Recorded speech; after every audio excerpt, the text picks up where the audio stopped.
deconstruct some taken for granted notions in our spatial disciplines about what constitutes justice. In that way, we can shed light on our disciplinary roots and uncover their complicity with past and present injustices. Our hope is that the dialogue helps us start shaking off some soil from these histories and instead planting good seeds from where restorative justice can flourish. Let us courageously delve into that task. I now introduce Hannah Cameron, co-organizer of the series with me and a PhD student in the school. She will be introducing the speakers and moderating this first session in the dialogue series. Hannah. Great, thank you, Dr. Roosevelt. So just a quick overview of the structure for tonight. The dialogue will be an hour, and we'll start with introductory 4-minute presentations from each of our speakers. And then we will follow up with questions from Lakeland residents and also a student from the Community Planning Studio who is a master's student in our program. After that, we will open it up for Q&A from attendees. Again, please submit this in the chat. We will also ask that everyone remain masked in the room unless you are giving your presentation and keeping your distance. And I will be keeping time on presentations. So again, if I will set a timer at 3 minutes, I will raise my hand. And then at 4 minutes, I will raise both hands and say stop, because we have a lot to get through tonight. And also will be, of course, acting as moderator as we're filtering questions. So with us here tonight, one of our speakers is Dr. Mary Sees, who is an associate professor and director of museum studies and material culture within the Department of American Studies here at the University of Maryland. And also since 2009 has been collaborating with the Lakeland Community Heritage Project and also working with the Digital Lakeland Archives. We also have Maxine Gross, who is a Lakelander herself and community leader, founder and chair of the board of directors for the Lakeland Community Heritage Project. She is also a restorative justice commissioner and former College Park council member. And we also have Dr. Isabella, and I will ask you to help me pronounce your last name. Alcañiz. Alcañiz, thank you. Who is an associate professor in the Department of Government and Politics here at the University of Maryland and director of the Latin American and Caribbean Studies Center at UMD. And again, I am Hannah Cameron, moderator for this evening, and our community planning studio respondent is Maureen Madden, who is going to join us here soon. So with that, we will begin. Do we have a preference on who starts? You do keywords. I'll start. Sure. Okay. Good. So title slide. So greetings, everyone. I'm thrilled to be part of the first one of these dialogues. That's great. Thank you so much for inviting me. And I'm going to give a very fast history of Lakeland. So next slide. Lakeland was platted in 1890 by the developer Edwin A. Newman as an upper middle class white resort community with Victorian vernacular houses.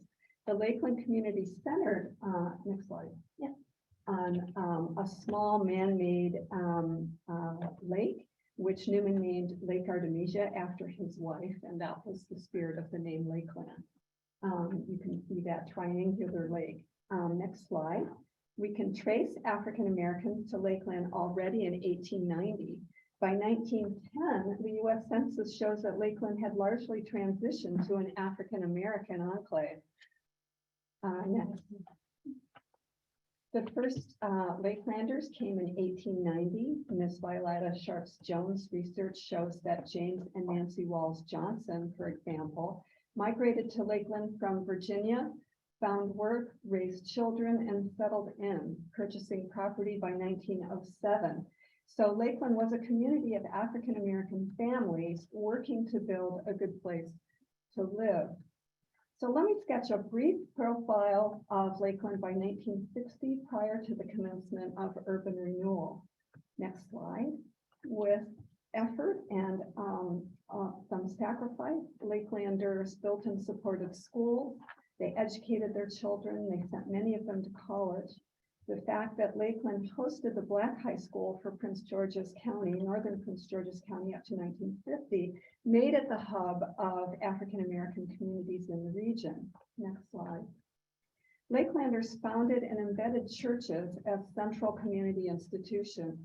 They built and planned their own self-sufficient community, organizing themselves with bartered skills, cooperative efforts, and entrepreneurial service provision to maintain infrastructure and amenities during the time when College Park would not provide things like garbage collection and road improvements and utility upgrades to Lakeland. Many residents purchased their own homes, sometimes using their houses and yards for production as well as consumption. Next slide. Lakelanders established a thriving social scene with many social clubs, networks, and community halls, establishments. They made lifelong friendships. Children were raised in an intimate, it takes a village kind of atmosphere and were brought up to respect and serve their elders.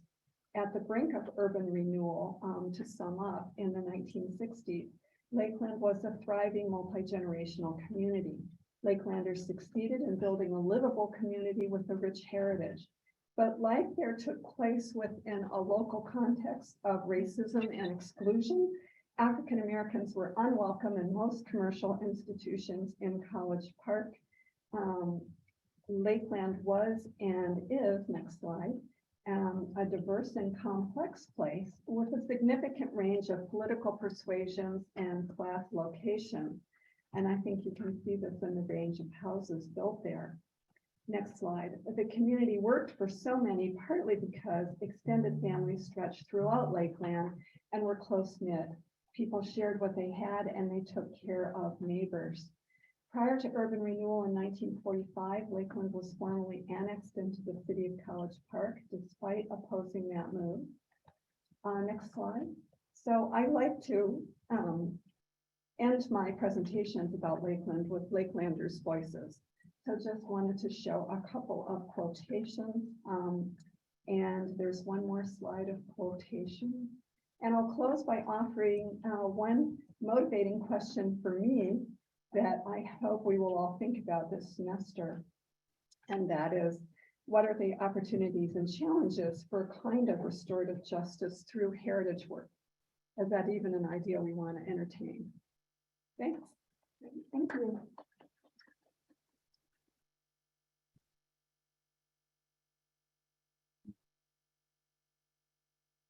Great.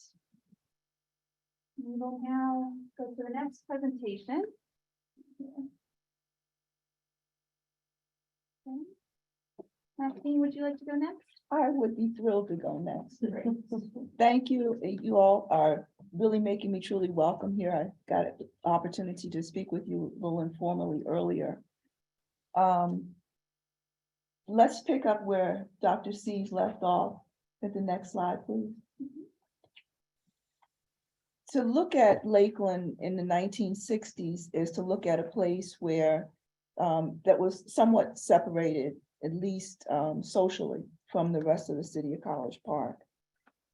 These are some images of housing in the community. You can see it's somewhat varied. There were houses that were left from Newman's time that were built by his company. There were self-built homes. There were more modern new homes, and there were some homes that had fallen into disrepair. But there were also, next slide, a substantial number of vacant lots. One thing I really didn't discover until starting to do research was to look at the actual ownership of the majority of the land within Lakeland. Lakeland was a vastly African-American community, and the vast majority of people who lived in Lakeland were indeed homeowners, but the majority of the land in Lakeland was not owned by African-Americans. there were some people who rented homes, and there were a substantial number of lots that were undeveloped. Talking again about Edwin Newman, Mr. Newman, because of his, is speculated because of his political persuasion. He was a staunch Democrat back when Democrats were very similar to the Republicans that we're familiar with today. We can find no evidence of him ever selling property to African Americans. So they simply held that property all those years. So when urban renewal came along, the people who gained a lot of financial benefit from that were the people who were holding that property all those years. And this is the image of some of the properties in Lakeland. If you go to the next slide, it shows you the boundaries of Lakeland and the ownership. It's a representation to show that the vast majority of the land was owned by individuals. There were 2 school buildings, but the vast majority was owned by individuals. If you go to the next slide, we can look at urban renewal. There was a section that became known as Clearance Area East. There's a section that was known as Clearance Area West, which is now Lake Artemisia. The area west is now subsidized housing and a student high rise. And the remainder is the conservation area, is the area that we had left. So if you go to the next slide. So now I'm going to focus on the conservation area today. So, this is what happened to the clearance area. It's a park with a gate across the railroad tracks that can't be viewed or reached except through a dark and gloomy and very unpleasant underpass. And the remainder is really facing the conservation area is facing a great deal of pressure because of housing issues in the city of College Park.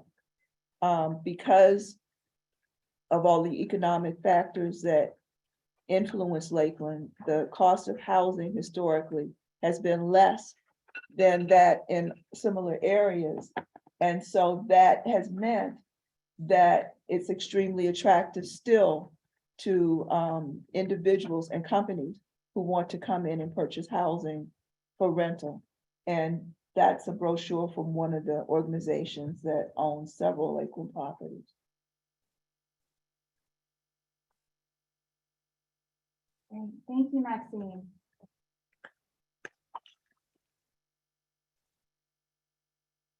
Okay, we will now go to Isabella, if you're ready. Yes, sure. I didn't prepare a presentation. I'm sorry for that, but I'll just give you a little bit of the view from my discipline on restorative justice. I'm a political scientist and one that studies mostly the global South, especially Latin American and Caribbean countries, but not just. And so I first encountered in my research and also in my life of somebody who was born in the United States but grew up in South America, restorative justice in processes of transitional justice, like the ones that occurred in Argentina in the mid-1980s, Chile and South Africa in the 1990s. And so thinking of definition of restorative justice as the process that seeks to redress harm by focusing on the harmed community, giving a voice to victims and allowing for truth and reconciliation, and bringing in the perpetrator of the harm as well. This finds a correlate in studies of transitional justice and processes of transitional justice that are embedded in a whole country going through a major political transition, typically democratization. And so very similarly, there's a focus on giving a voice to victims, on bringing out the truth of past harms, and building foundations for reconciliation, because both victims and perpetrators need to live together. The way that I think of restorative justice, so that like the intuition that makes sense to me, is that, and this is just one aspect of the definition of restorative justice, but that one trial is just not going to be enough. The grievances and the harm is so enormous, and goes across multiple generations, that justice cannot be served with just one intervention. And so this is a process where community as an actor, individuals that have been harmed, and also the perpetrator of that harm must come together. And so thinking of, as was one of our prompts, of challenges and opportunities of restorative justice, and basing a little bit my experience and my research on transitional justice, I would say the one thing that interests me as a person, as a commissioner of the Restorative Justice Commission of the City of College Park, is accountability and redress of grievances, and how just the airing of grievances, that is just the truth part, is not enough, and that true restorative justice must include compensation for the victims, and a commitment by the government to right the historic wrongs. And this is an immense opportunity. I think the College Park Restorative Justice Commission understand this well, but it's also a challenge, because that's sometimes the hardest part.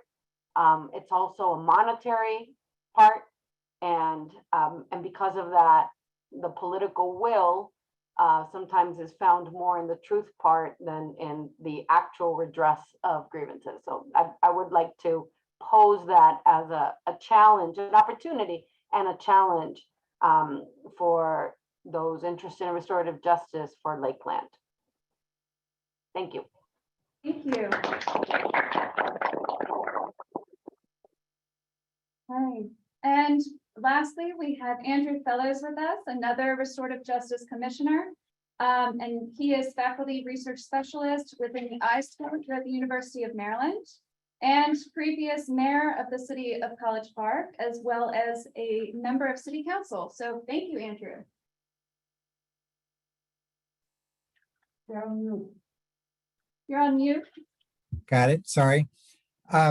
It's great to be part of this dialogue. I've really come to the Restorative Justice Commission and to this dialogue really from three places, really personal, political, and professional.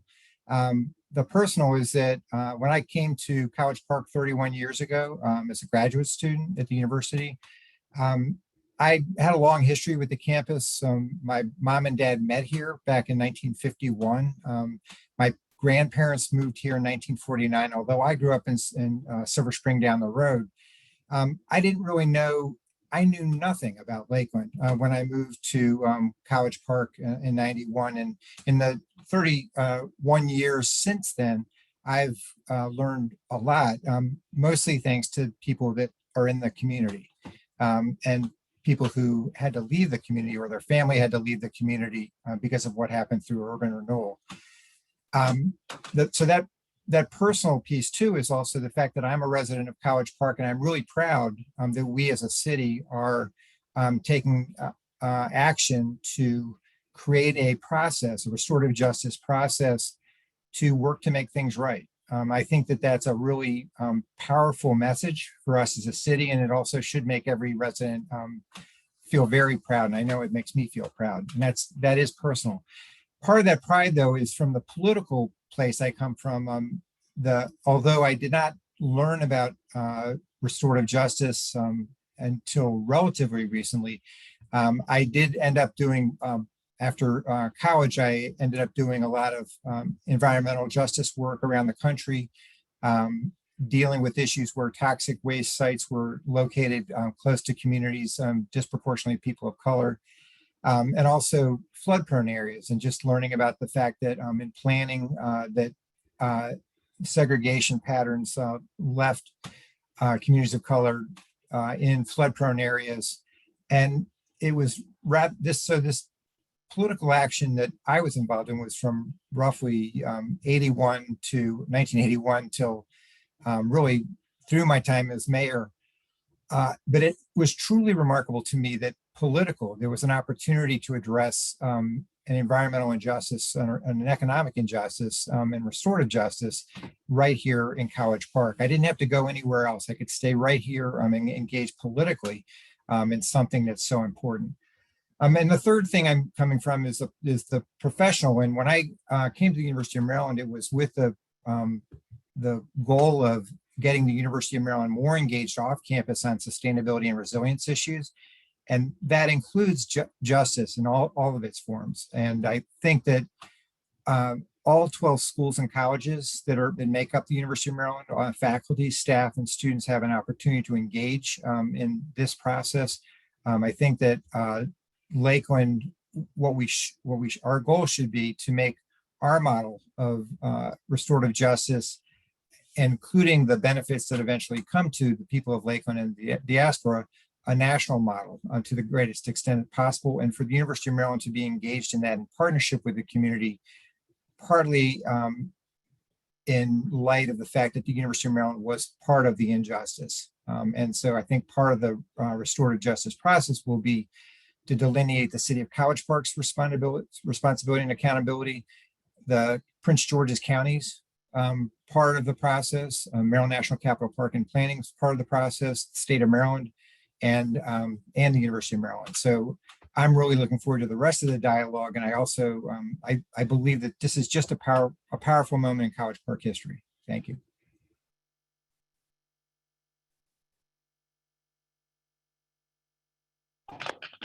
Thank you very much, Andrew. And now we will start with our planning studio student with the first responding question, and then we'll go to the chat. Sure. Hi, I'm Maureen. Yep, I'm in the studio.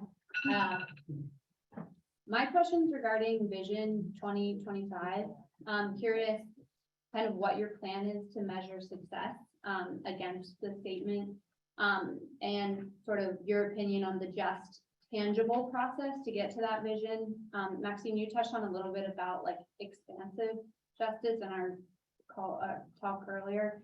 And then just kind of spoke about how UMD and the Prince George County can get involved in that. So curious how to kind of measure that. So who's Vision 2025? Oh, the community heritage? The Lakeland. Lakeland, yeah. I- Can the Civic Association president answer that question? He's in the room. Andrew, I believe that question was to you. No. Oh, no? Robert Thurston. Oh, Robert, sorry.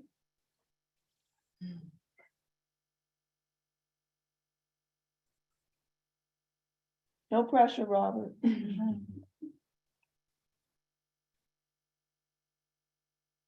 Robert, can you hear us okay?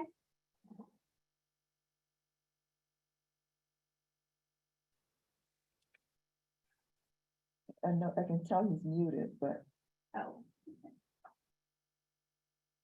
he's right under.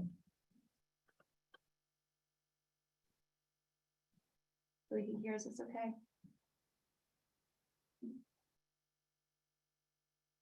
Okay. I Want me to guess just say, yeah, Yeah.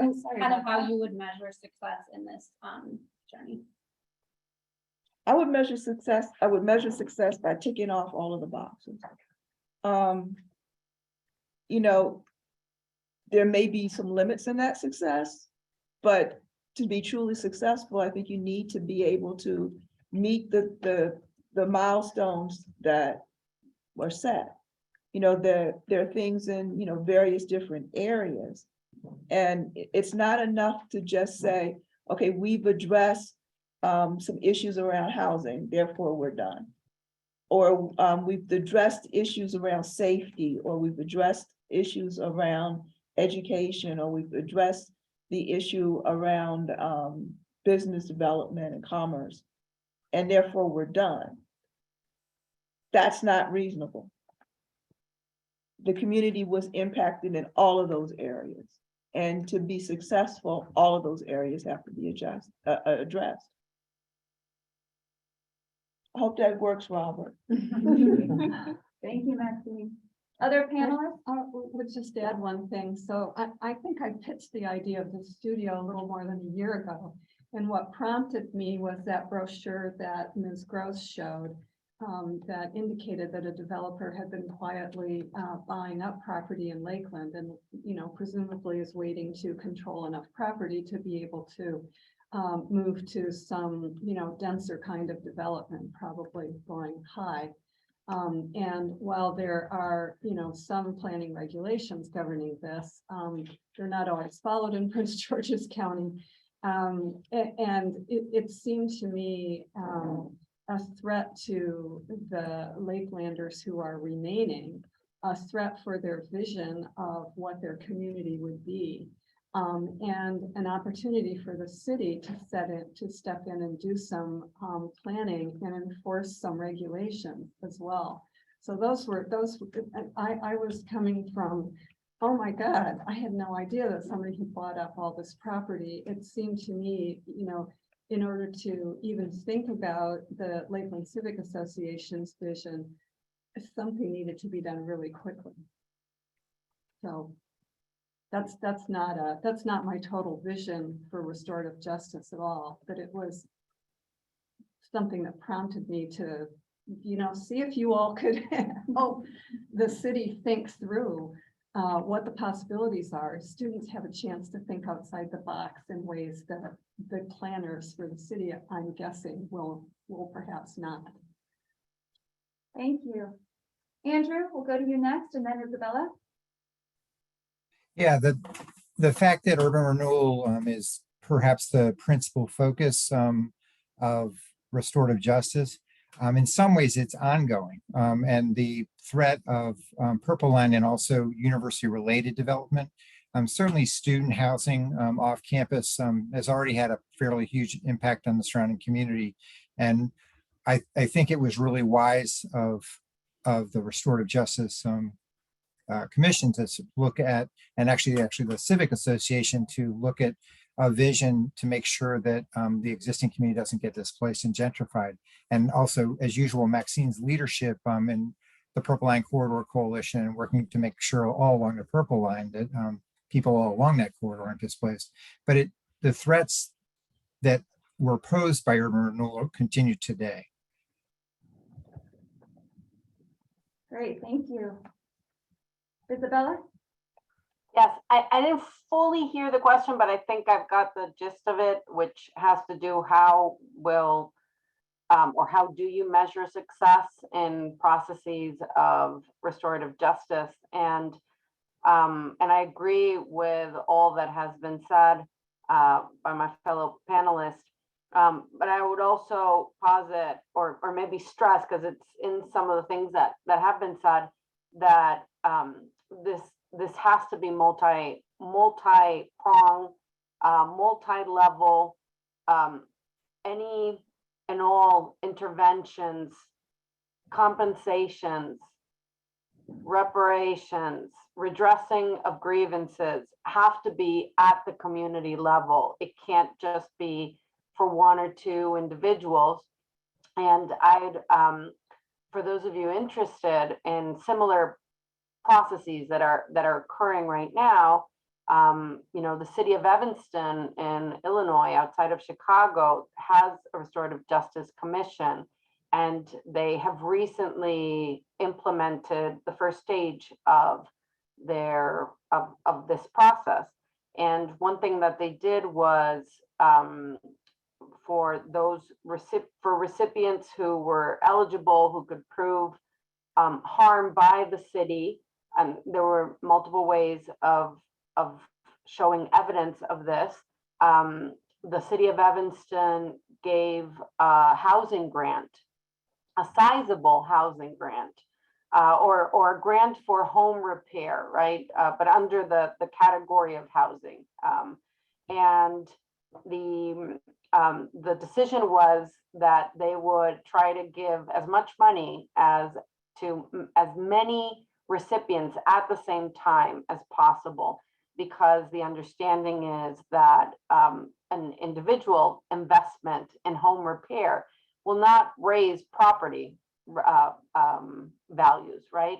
But if you invest in the community at the same time, then that may start to make a dent in in many of these harms, right, that need to be redressed. So just to stress that there are many categories, as Chairwoman Gross said, and also that it has to be the community, has to be the main recipient, the beneficiary.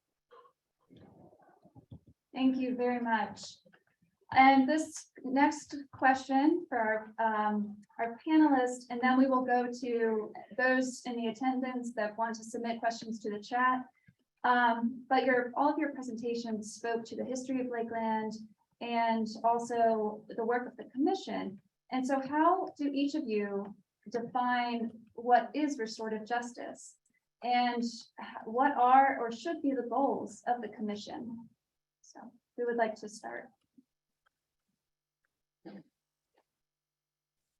I think simply stated, restorative justice is making good the wrong that was done to the extent that that's humanly possible.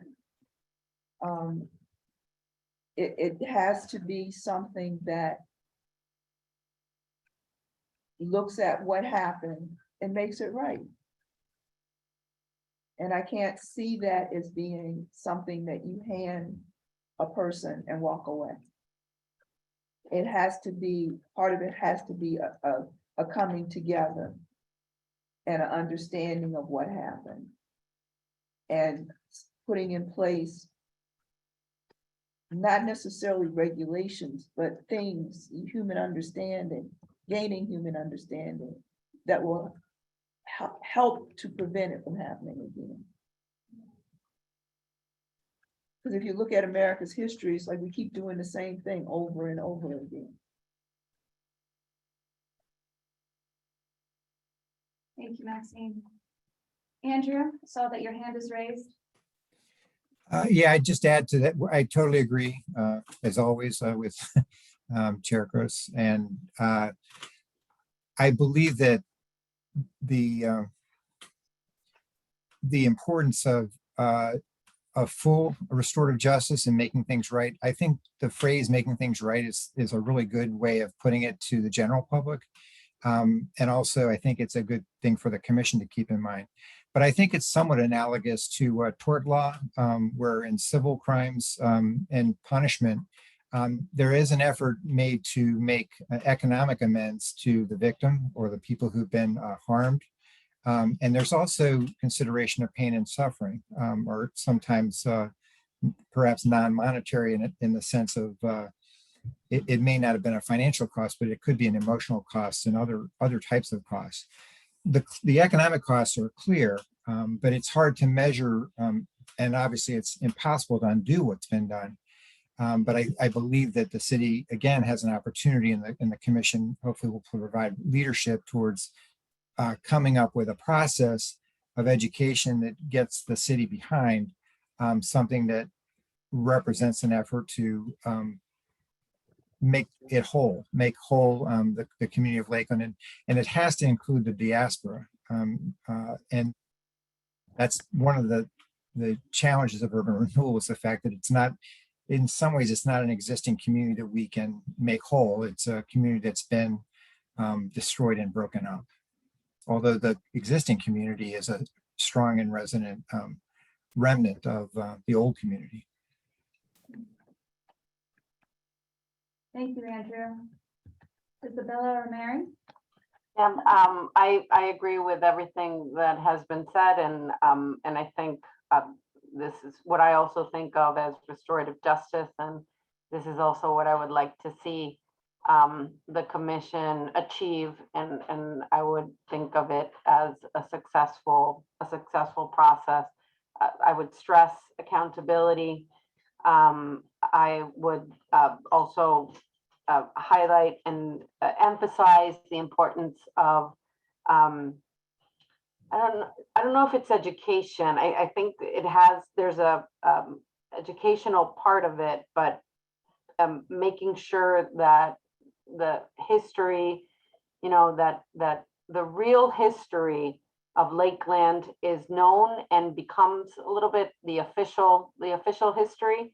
And I think that when you manage to write history, even those who have been aggrieved for generations, that's incredibly powerful and it has a lasting effect.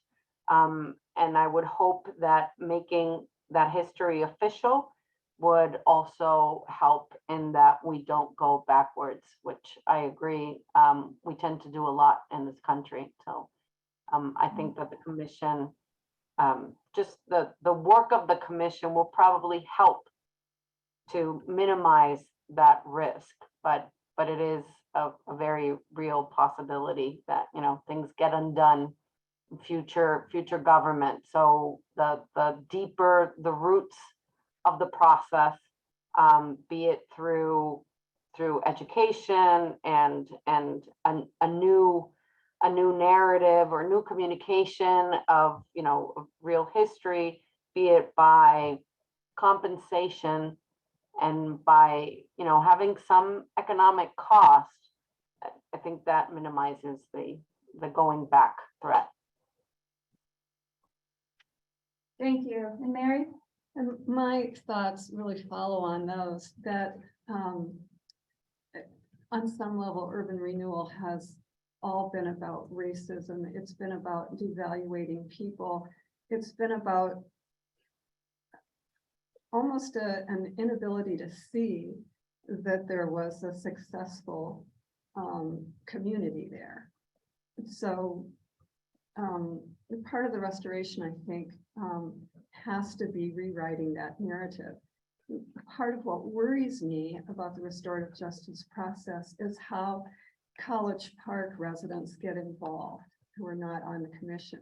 If we have a small critical mass of people, is there going to be an educational process so that residents of College Park and politicians in College Park who, are too young to have been actively part of this urban renewal process, really understand what was there so that they can understand what was destroyed. I also think that there's an educational component to this. I've often fantasized about one of the things about the segregated schools in Lakeland was that they were very, very effective.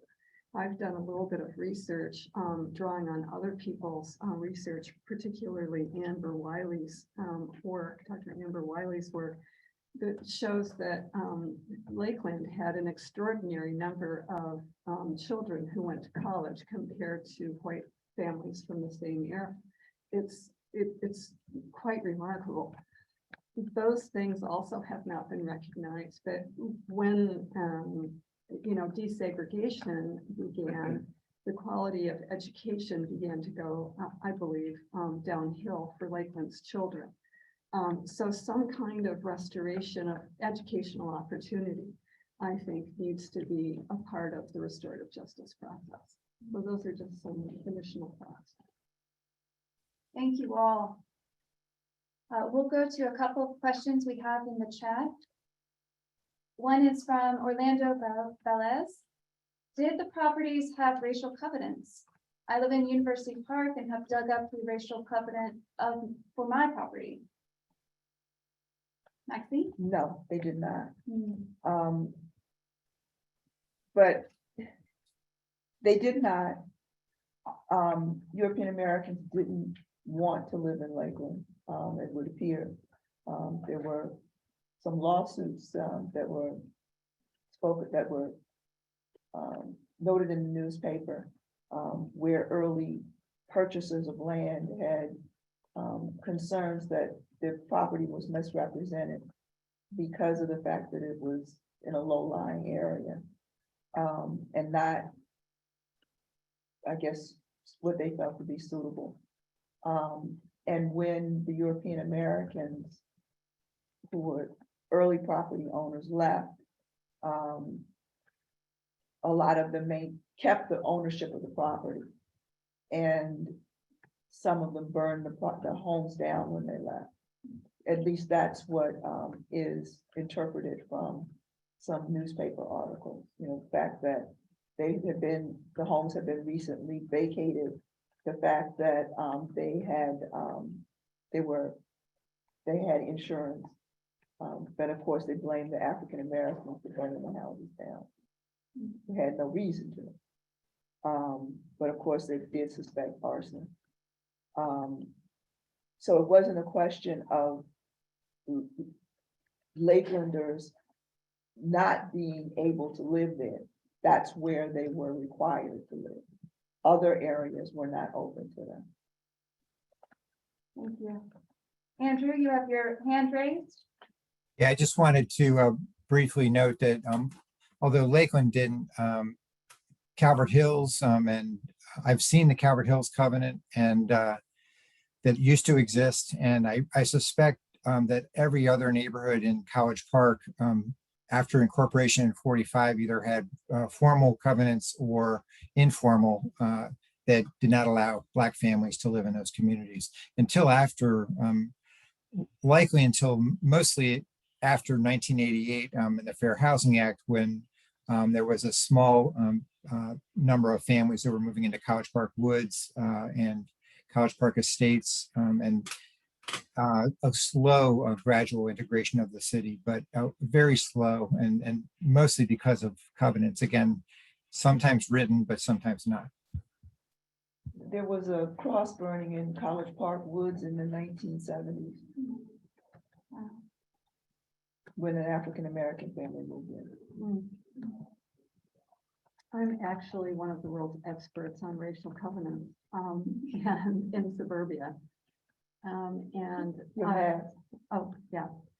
I would add that, well, racial covenants have been outlawed by legal precedent now.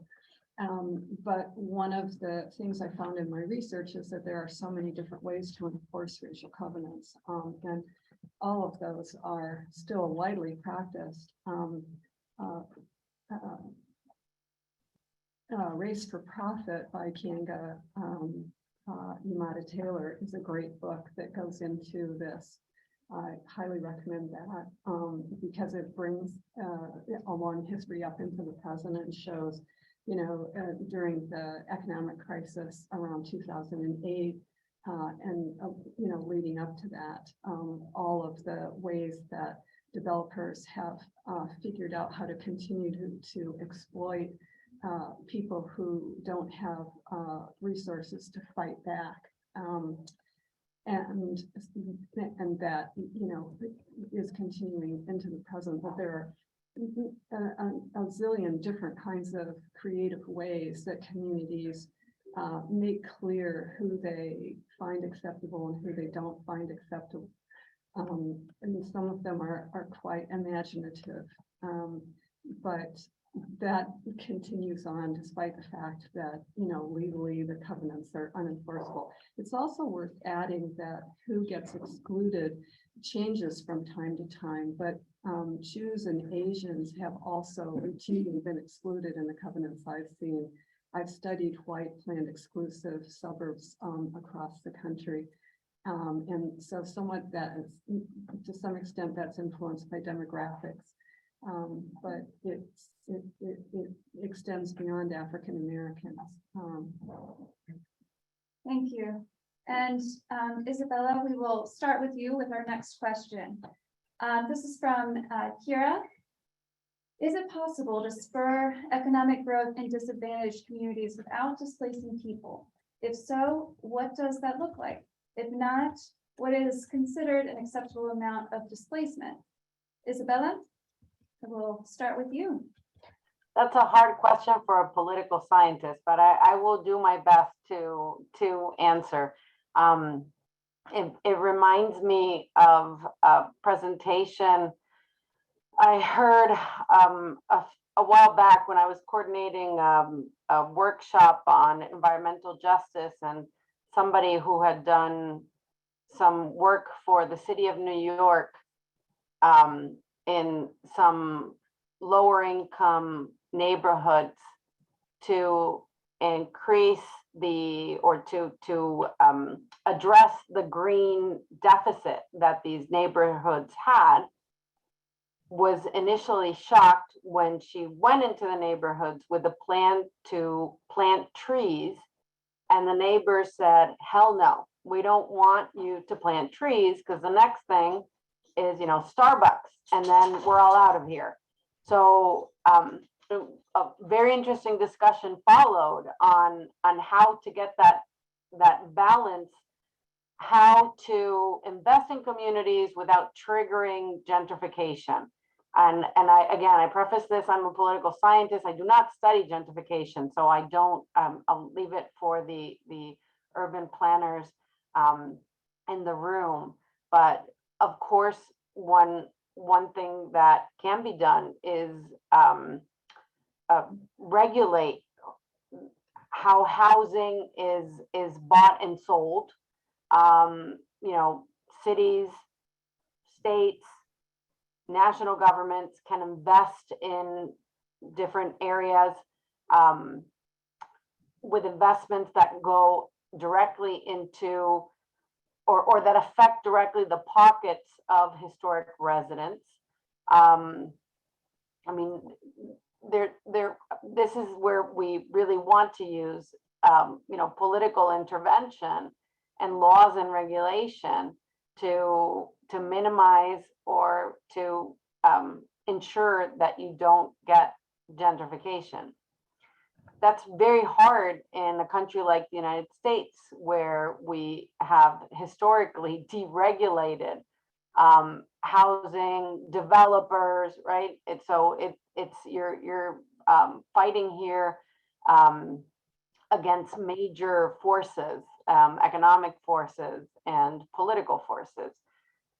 But I studied Latin America, and there's gentrification there as well.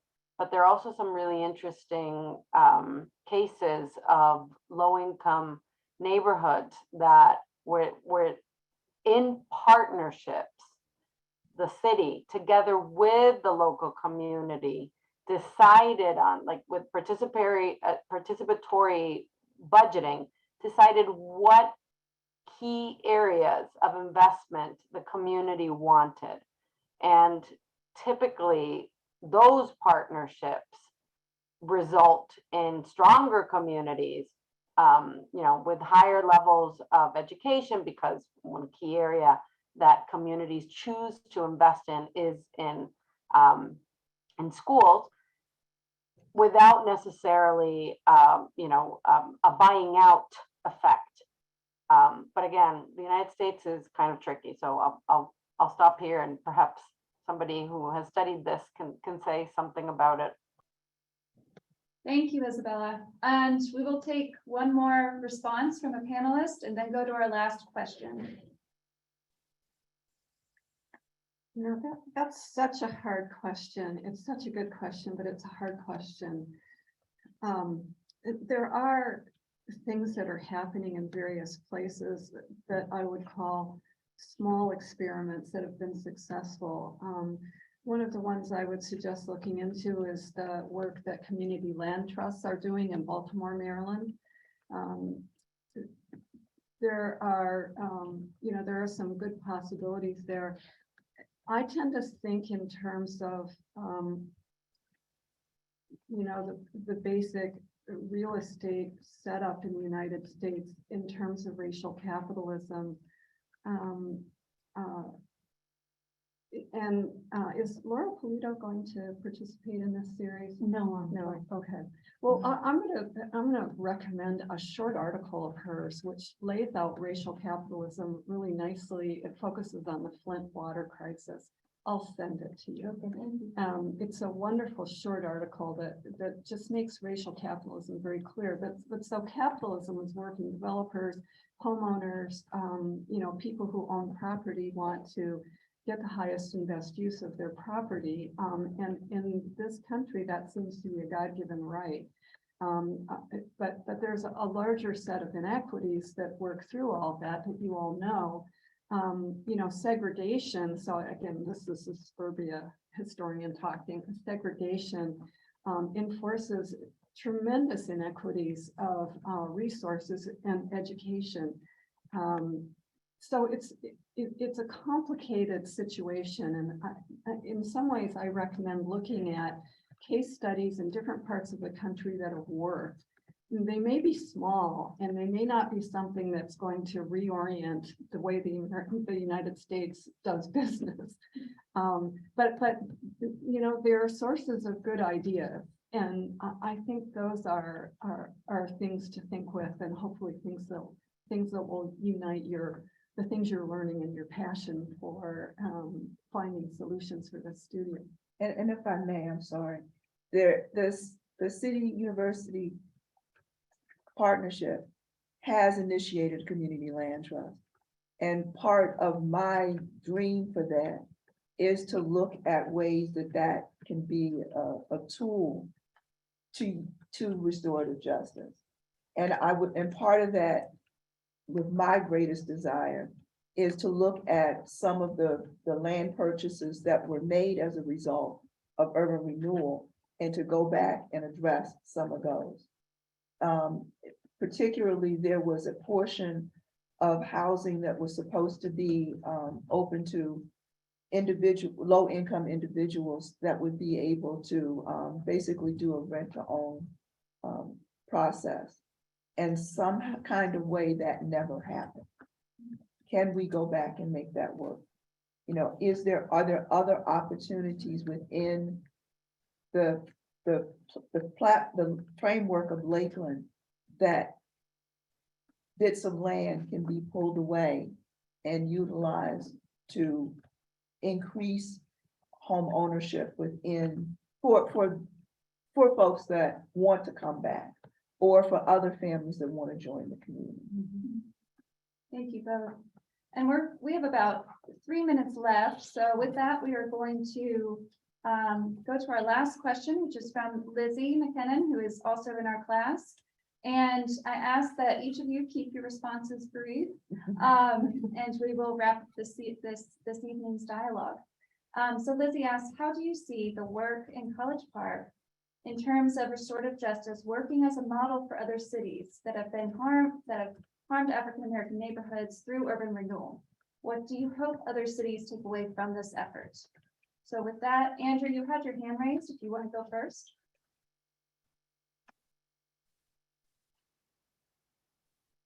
Yeah, I wanted to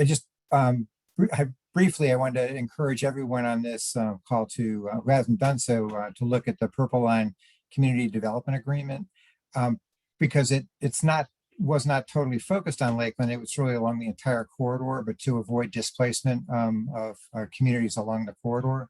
But it was signed by the University of Maryland, the county executive, Prince George's County, Montgomery County. But the political battle to enforce and put teeth to it and actually keep people from being displaced, that battle is still ahead of us. And I think part of my hope is the restorative justice raises past injustice in terms of the context currently, where the threat of displacement is very real. Communities want to be revitalized, but they also don't want to be displaced. And I think that for me, the model for us would be the inclusionary, that we do it without it being an extremely divisive campaign. I think there will be some divisiveness and reaction and pushback against what we're working to do. But I also hope that we can do it in a kind of partnership so that we actually are holding everybody accountable, and that the financial and tangible and visible benefits to Lakeland are really clear at the end of the process, both to the existing community, but to the diaspora. Thank you. Isabella, did you want to go next? Yes, I endorse everything that Andrew just said. And my hopes is that other cities do the same. We need one, two, many restorative justice commissions happening all around the country, because what would be wonderful is that eventually we get a national reckoning of that leads towards a national, restorative justice process. Thank you very much, Isabella. And Mary and Maxine? I would just add that I think all of the places where restorative justice processes are going on right now, Evanston, Charlotte, Asheville, a little bit in Los Angeles, here, maybe my own community of Greenbelt, if it gets its restorative justice commission going, it hasn't quite yet. I think they're all in a position to be models. I would really hope at some point that there's communication among these different efforts and some kind of, educational apparatus, so that, and hopefully good coverage from journalists, so that, people understand widely what is going on, and hopefully, again, this will become more of a national reckoning. That's certainly needed. Thank you. And Maxine? Just finally, I think it's extremely important that, you talk to your friends and your associates about what's going on and why you think it's important. It's necessary that we as a society understand why restorative justice is necessary, not just for the big benefit of a Lakeland community or Greenbelt or whatever, but also that we start thinking about, as a matter of course, what are we doing to communities? What have we done in the past that we need to kind of work to repair? But what do we do in the future so that we're not continuously harming other people in order to meet our own particular goals? So that's what I'm looking for. Thank you very much. And round of applause for our panel.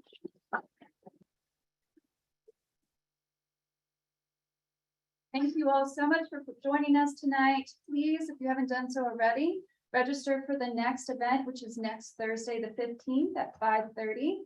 And with the title of Foundations of Restorative Justice in the Built Environment, Telling Stories and Preserving Places. Hope you all can join us then. Thank you.